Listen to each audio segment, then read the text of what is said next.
வணக்கம். இன்றைக்கி நம்ம வீடியோவில் பூண்டு குழம்பு செய்ய போகிறோம். இந்த பூண்டு குழம்பு செய்கிறதுக்கு என்னென்ன பொருள்லாம் தேவை, இதை எப்படி பண்ணலாங்கிறத வாங்க வீடியோக்குள்ளே போய் பார்க்கலாம்.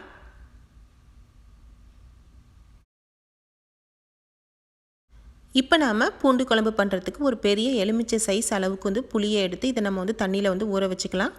குறைஞ்சது ஒரு 10 நிமிஷத்துக்கு நல்லா ஊற வச்சு நம்ம கரைச்சி எடுத்து வச்சுக்குவோம்.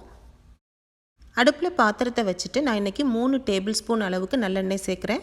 இந்த குழம்புக்கு நம்ம கொஞ்சம் எண்ணெய் அதிகமாக சேர்த்து செஞ்சோம் அப்படின்னா தான் ரொம்பவே நல்லாயிருக்கும். எண்ணெய் நல்லா காஞ்சி வரட்டும். இப்போ நல்லா எண்ணெய் காஞ்சிருச்சு. 1 டீஸ்பூன் அளவுக்கு கடுகு, 1 டீஸ்பூன் வெந்தயம், 1 டேபிள் ஸ்பூன் ஜீரகம், 1 டேபிள் ஸ்பூன் மிளகு. இது ரெண்டையுமே கொஞ்சம் கொரப்பாக உடச்சி எடுத்துக்கலாம். நம்ம உடச்சி சேர்த்தோம் அப்படின்னா ஃப்ளேவர் ரொம்பவே நல்லாயிருக்கும். இது கூடவே 2 கொத்து கருவேப்பிலையும் நம்ம சேர்த்து வதக்கிக்கலாம். இப்போ நாம் 2 பச்சை மிளகாய் இது கூட சேர்த்துக்குவோம். பச்சை மிளகாய் நல்லா பொரிஞ்சு வரட்டும். பொரிஞ்சு வந்த பிறகு இன்றைக்கி நான் ஒரு 25 அளவுக்கு சின்ன வெங்காயத்தை உரித்து எடுத்திருக்கேன். இதை நம்ம சேர்த்து நல்லா வதக்கிக்கலாம். எந்த அளவுக்கு நம்ம வெங்காயம் சேர்க்குறோமோ அதே அளவுக்கு பூண்டை சேர்த்து செஞ்சோம் அப்படின்னா ரொம்பவே நல்லாயிருக்கும். நான் இன்றைக்கி 3 பூண்டை உரிச்சு நான் சேர்த்துருக்கேன். இதை நல்லா நம்ம வதக்கிக்கலாம். வதக்கிறப்ப கொஞ்சமாக உப்பையும் சேர்த்து வதக்கிக்கோங்க. சீக்கிரமாக நல்லாவே வதங்கி வந்துடும். நம்ம சேர்த்த வெங்காயம் பூண்டு எல்லாமே ஓரளவுக்கு நல்லா வதங்கி வந்துருச்சு. இப்போ நம்ம 1/2 டீஸ்பூன் அளவுக்கு மஞ்சள் தூளை சேர்த்துக்கலாம். காரத்துக்காக நான் இன்றைக்கி 2 டேபிள் ஸ்பூன் அளவுக்கு மிளகாத்தூளை சேர்க்குறேன். உங்களுடைய காரத்துக்கு தகுந்த மாதிரி நீங்கள் மிளகாத்தூளை சேர்த்துக்கோங்க. இது கூடவே நம்ம 1/2 டீஸ்பூன் அளவுக்கு சாம்பார் பொடியை நம்ம சேர்த்துக்கலாம்.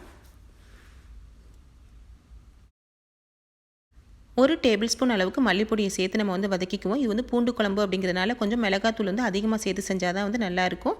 இப்போ நல்லா வதங்கி வந்துருச்சு. இப்போ கட் பண்ணி வச்சுருக்க 2 தக்காளியை நம்ம சேர்த்து இது கூடவே வதக்கிக்கலாம். இப்போது நாம் சேர்த்த மசாலா பொருள் எல்லாமே நல்லா வதங்கி நம்ம விட்ட எண்ணெய் எல்லாமே பிரிஞ்சு மேலே வர ஆரம்பிச்சிருச்சு. இந்த டைமில் நம்ம ஊற வச்சு வச்சுருந்த புளியை நம்ம கரைச்சி இதில் சேர்த்துக்குவோம். நல்லா புளியை சேர்த்த பிறகு குழம்பு மீடியம் ஃப்ளேமில் வச்சு கொதிக்க வச்சிடலாம்.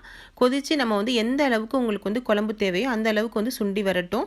தேவையான அளவு தண்ணியை சேர்த்துட்டு நம்ம கொதிக்க விட்டுருவோம்.